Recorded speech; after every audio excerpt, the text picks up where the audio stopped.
Welcome to Real Estate in Real Time. I'm your host, Woody Zimmerman, here with Mark Skabowski of Remax Lakes. Welcome to the show. Here we are. Good morning. Good morning. Well, we got some snow this week. We did. Roads have been iffy. Yeah, roads have been iffy. And then not so iffy. Right, exactly. We've had a little bit of everything. Yeah, we have. We certainly have.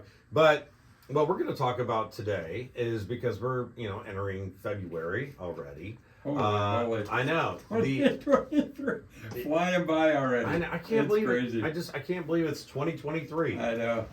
I mean. Did I say that right? Right.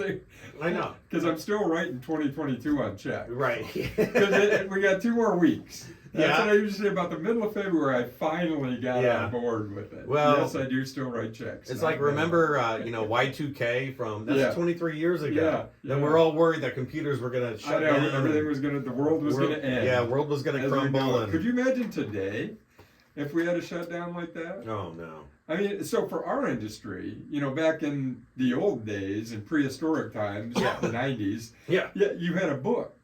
Yeah. Right? You would have to go to a realtor's office, and there was a book. Yeah. And there was one black and white picture of the house, and then there was a brief description, and that's how you bought houses. So you talked to an agent, and they would, hey, they'd print the pages out for you. Yeah, right. And then you'd decide if you were going to look at them or not. Now, the kids today with, the smartphone, and you can basically find everything or think you find everything online. Back in the day, that's how you house shop. Yeah, no, that's how you did it. Yeah, you go to the grocery store, get the Homes magazine on the rack, open it up, and start looking through. We move so much faster. If they were printing that thing today, those homes would be gone before it would make it to print. I know. Well, and one of the big things that's changed from back then, and you didn't have as many options, right? I mean, there were only a couple of types of financing, and you didn't even consider buying a house unless you had 20% down. Yeah. Right? I mean, that still rings true today. A lot of people think that. Okay. It is not true. It is not true. There's lots of ways to finance, and next week we're going to start that series on different types of financing. So we'll talk about that in the next couple of weeks. So, but the spring buying season is upon us. Yeah, it's going to be here. It's here. It's here. It's here. So and we're maybe pushing the envelope on spring, February. A lot of times you don't think about. We're starting to break. The weather will be starting to break. We'll get some decent days. But the reality is, whether it's February or March, you need to be ready if you're going to buy. Mm-hmm. So there's some things that you shouldn't do in preparation for that. Okay. And one of those is, don't look at homes without a pre-approval. That's my big, hey, be ready, but don't. Why waste your time? You've been saying that since the day I met you. Day one, right? Yeah. It's like a broken record. Repeat, rinse, repeat, repeat. Yeah. Don't look without a pre-approval. Why? Because if you're not, once you've looked at a Cadillac, you will never buy a Chevrolet. No. You just won't. Right. And beyond that, think about it as a respect thing for the seller. Why would you want to have unqualified people in your house? Why would you want to allow unqualified people into your house? Right. Now, I still get the call on a Saturday afternoon. Hey, we saw this house hit the market. Can we go look at it? Standard language that we do. You're trying to develop rapport with the client. Yeah. And then ultimately, have you spoken with the bank about pre-approval? Well, no, I haven't put the time in it. Okay, well, why do we want to put time and energy into showing you something? Mm-hmm. Why do we want to disrupt the seller's lives, kick them out of the house, essentially? Right. For us to come in and see when you're not proven that you're qualified to buy. Mm-hmm.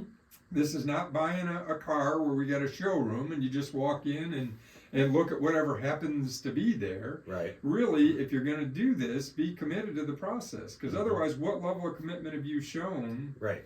To buying a house if you just, we just want to go look. Mm-hmm. Well, how would you like to take your Saturday afternoon to just go out and just look? No, because I mean the whole thing. Like, if I'm the seller, the whole thing, I've got to get the family together, got to get the dog, clean the house, get everything out of there. And if they're just going to be tire kickers, no, I don't want them walking through my house. And I don't want people to misconstrue this to where, hey, you can't go and look at houses if you don't intend to buy that house. All I'm saying is, well, if you're really in the market to buy a house, then be ready to buy a house. Yeah. Yeah, right. So get that pre-approval. Get that pre-approval before you go. So part of that, you've got the pre-approval. Don't take on any new debt.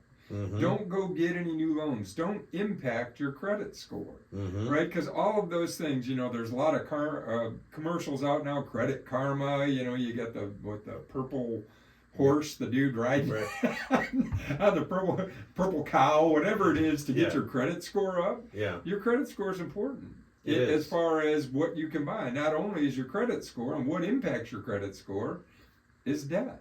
So if you add more debt, your credit score is going to change. Now again, if you're a well qualified, there's folks got 840, 850 credit scores, right? So if you go out and get a little bit of new debt, it's not going to hurt you. Why isn't it going to hurt you? Because if you're an 840, 850 credit score, you've done all the right things up till then. Right. But if you're a 619 credit score, and you add some debt to it, it's going to impact your ability to purchase. So ultimately, if you truly want to buy a house, don't get any new debt if you're in that situation. Yeah, don't go buying furniture for the new house that you don't have yet.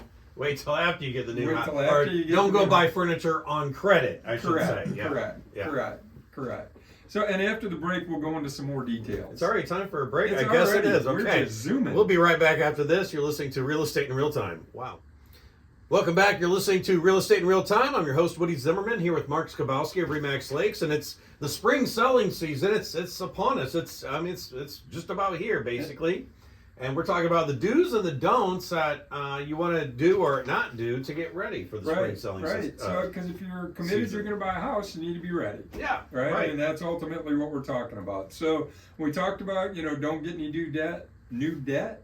90 days, same as cash, is debt. That's debt. It doesn't feel like it because it's 90 days, same as cash. Yeah. But in 90 days, that debt comes due. Yeah. Right? And you have to pay it off. And if you don't, what's it do? It rolls over into debt, and typically pretty high interest rate debt. So again, if you are, there's a lot of people that have managed their credit, for years and they're in great shape. But if you're borderline, if you don't know, reach out to a lender and find out so you do know. Right. That's an important piece because your credit score impacts not only the interest rate you're going to get, the type of loans you're qualified for. Right. It impacts, over time. It impacts your insurance rates, all of those things. So having a better credit score is important. I get asked a lot, well, how do I build my credit? You know what? That's out of my lane. All I know is pay your stuff on time. Yeah. And your credit score should improve, right, over time.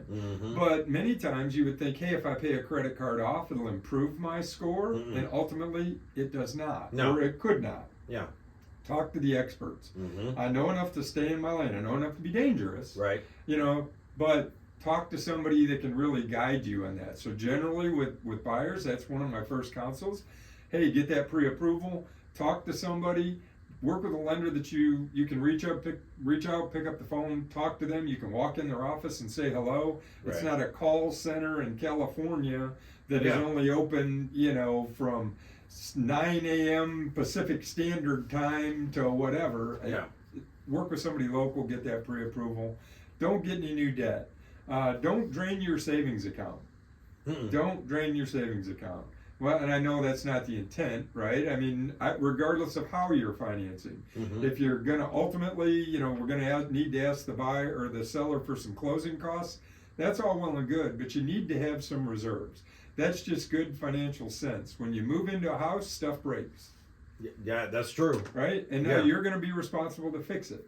And you don't want to be having to put everything on your credit card to fix things. So have some reserves. The bank's going to want you to have some financial reserves anyway.